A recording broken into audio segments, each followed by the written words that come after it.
En tout cas, nous vous souhaitons la merveilleuse journée. Nous sommes de retour, nos téléspectateurs, nous sommes de retour dans le cadre de la continuité de notre récente émission sur les séminaires de la dissertation.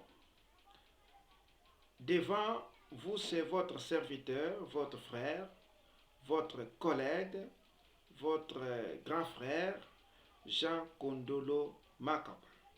Avant de commencer, nous vous demandons de vous abonner massivement sur notre chaîne YouTube. La chaîne a comme nom Jean Kondolo Makabou. Allez seulement sur la chaîne YouTube et cliquez ce nom-là et abonnez-vous massivement.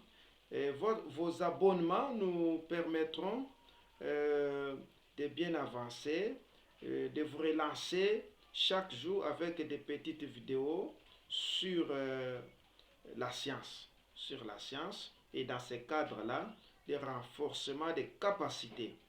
Eh bien, aujourd'hui, c'est pour achever notre récente émission, notre récente leçon de la dissertation. Aujourd'hui, nous avons un grand point qui est processus de composition littéraire. Nous allons parler de ces points-là. Juste quand nous allons terminer ces points, donc nous allons clôturer, nous allons terminer notre séance, notre séminaire de la dissertation. Ok, processus de composition littéraire. Processus de composition littéraire, qu'est-ce? C'est presque une étape, donc des étapes là qui vous permettront à bien produire votre texte, votre dissertation. C'est pour cela que nous appelons cette étape-là processus. Oh ben, processus de composition littéraire a 4 parties. La première partie qui est compréhension du sujet. La deuxième partie, l'invention ou la recherche des idées. La troisième partie, le plan ou la disposition des idées. Et la dernière partie, qui est la rédaction proprement dite. Aujourd'hui, nous allons seulement voir les 3 points. Donc, nous allons voir la compréhension du sujet, l'invention ou la recherche des idées, et aussi le plan ou la disposition des idées. Nous commençons directement avec la compréhension des idées. La compréhension des idées, là-bas, le substantif là, compréhension, le verbe qui en dérive, c'est le verbe comprendre. À ce moment-là, nous allons avancer avec un impératif ou une question. La question est la suivante. Que faut-il pour comprendre réellement le sujet? Qu'est-ce que nous devons faire pour comprendre réellement le sujet? À ce moment-là, nous aurons une réponse ou des réponses. Pour comprendre réellement le sujet, il faut première partie, il faut lire et relire attentivement le sujet. Donc la lecture et la relecture attentive du sujet vous permettra à bien comprendre le sujet, vous permettra à bien saisir le sens du sujet. Lire. Pourquoi lire? On doit lire pour comprendre le sujet. Et je renforce un peu cette thèse avec la conception ou en évoquant la conception de Snec. Snec qui nous dit la lecture est la clé des connaissances. Elle nourrit l'esprit. Donc, on doit lire, on doit relire pour un peu ouvrir l'esprit, pour un peu ouvrir la connaissance, pour comprendre, pour saisir l'essence du sujet. Et une lecture rapide du sujet crée ce que nous appelons les contresens. Si vous lisez mal les sujets, vous serez hors sujet, ou peut-être on va dire, bon, ça c'est un contresens, il a mal abordé les sujets, c'est-à-dire il n'a pas bien compris les sujets, il est hors sujet. Donc, vous êtes interpellé de bien lire, de bien relire les sujets pour bien les comprendre, pour bien les saisir. Ok? Le deuxième point de la compréhension du sujet, ou la deuxième réponse à cette question-là, de que faut-il pour comprendre réellement les sujets, il faut analyser de façon stylistique, de façon lexicale, de façon linguistique le sujet. Donc, les mots-clés qui se trouvent dans ces sujets-là, vous allez les analyser de manière stylistique, de manière linguistique, de manière euh, lexicale. À ce moment-là, vous allez comprendre nécessairement le message que cachent ces mots-clés. Les mots-clés, ce n'est pas un mot difficile. Il y a la différence entre le mot-clé et les mots difficiles. Les mots difficiles, sa compréhension ou son interprétation est, est à découvrir, est à chercher dans le dictionnaire. Tandis que les mots-clés, c'est des mots-là contextuels, et mots sémantiques, et mots-là qui s'expliquent à partir du contexte. Donc, c'est des mots qui cachent derrière lui le message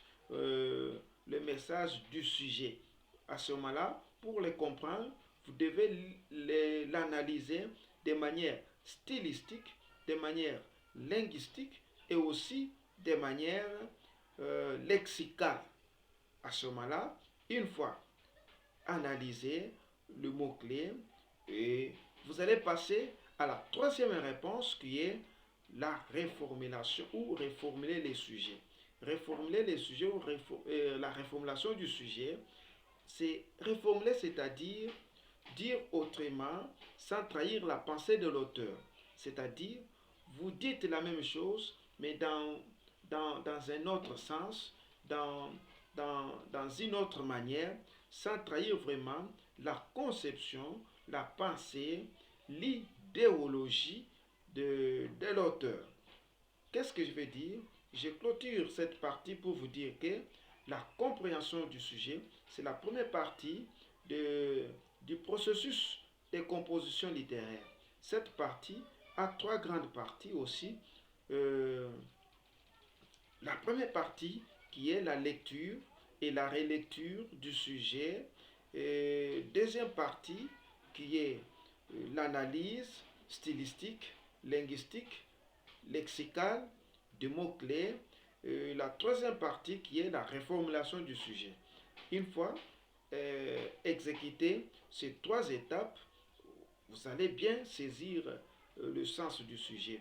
Et jusqu'alors, ce n'est pas la dissertation. Ceci vous permettra seulement de bien saisir le sens du sujet. À ce moment-là, vous saurez comment euh, euh, produire votre texte conforme à la rigueur du législateur, du concepteur de la dissertation. La deuxième partie qui est l'invention ou la recherche des idées. Nous allons toujours procéder avec une problématique. D'abord, dans le mot invention, il y a le verbe inventer. Inventer, qu'est-ce qu'on doit inventer réellement? On doit inventer les idées. À ce moment-là, euh, les idées sont inventées à partir des questions. Des questions. Vous allez vous poser des différentes questions et ces questions-là vous permettront à bien enchaîner, à bien découvrir, à bien inventer les idées.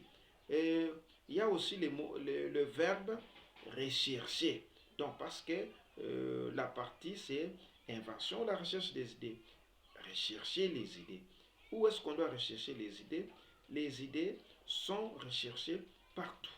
Partout, c'est-à-dire dans la vie courante, à l'école, au marché, dans la famille, au cinéma, à l'église, au stade, Donc les idées sont recherchées partout dans les ouvrages, dans la lecture personnelle de différents ouvrages scientifiques, littéraires. Vous comprenez, cette lecture-là vous permettra à bien, à bien rechercher les idées. Une fois que vous recherchez les idées, et vous devez les inventer au moyen de différentes questions. Eh bien, cette partie est aussi très capitale. Vous allez procéder de cette manière. Vous avez votre brouillon, vous prenez votre brouillon sans toucher les papiers propres ou les carnets. Vous prenez votre papier brouillon, vous avez déjà choisi les sujets, vous l'avez compris à partir des obligations de la compréhension du sujet. Maintenant, vous allez procéder de cette manière. Vous allez vous poser des différentes questions sur les sujets. Sur les sujets, vous posez des différentes questions. Les réponses aux questions constituent pour vous les idées. À ce moment-là, une fois que vous posez les différentes questions et vous trouvez les idées, vous n'écrivez pas les idées là en désordre. Vous allez les numéroter. Vous numérotez les idées. Et la difficulté ici est que vous soyez capable de vous poser beaucoup de questions pour avoir aussi beaucoup de réponses. Et la réponse ou les réponses aux questions doivent être, je parle en termes de réponses, doivent être numérotées, doivent être bien reformulées en termes de phrases. Et c'est ça pour vous, des idées. Vous numérotez les idées sont là. Et qu'est-ce que vous allez faire? Vous allez passer maintenant à la troisième partie qui est la disposition des idées. Disposition des idées, dans cette partie-là, il y a euh, il y a les verbes qui dérivent de disposition. Les verbes, c'est disposer. Maintenant, disposer, c'est ordonner. Ordonner les idées jusqu'à leur aboutissement normal. Donc, vous allez ordonner ces idées-là. Vous les ordonnez comment? Comment? Parce que la disposition des idées est appelée aussi plan. Vous les ordonnez comment?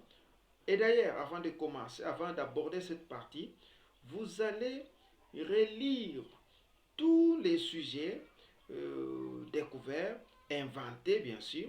Vous les relisez et une idée qui n'est pas conforme au sujet, vous l'effacez.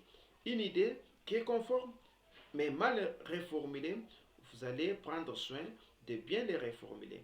Une fois terminé comme ça, vous allez vous acquérir du plan traditionnel. Le plan traditionnel qui a aussi trois grandes parties: introduction, développement, ainsi que la conclusion. Maintenant, vous allez disposer ces idées-là selon ce plan, les idées qui conviennent pour l'introduction et les idées qui conviennent pour le développement, les idées qui conviennent pour la conclusion. Attention, dans le développement, dans l'introduction, on ne doit pas avoir beaucoup d'idées. Vous pouvez même disposer 4 ou 5 idées là-bas. Dans le développement, vous allez disposer beaucoup d'idées parce que le développement, c'est énorme, s'appelle les corps. Donc dans la conclusion, vous pouvez même disposer 5 ou 6 idées parce que l'introduction doit avoir un seul paragraphe, le développement plusieurs paragraphes, la conclusion un seul paragraphe. En tout cas, nous avons fini aujourd'hui avec notre émission, l'émission sur la dissertation, l'émission qui s'intitule Séminaire sur la dissertation. Cette émission se passe souvent sur la chaîne YouTube qui répond au nom de Jean Condorma Kabou. Nous sommes ravis de votre sympathique compréhension, de votre sympathique attention. Nous aussi, nous sommes très contents de vous et nous vous disons sincèrement, chaleureusement, merci, merci et merci.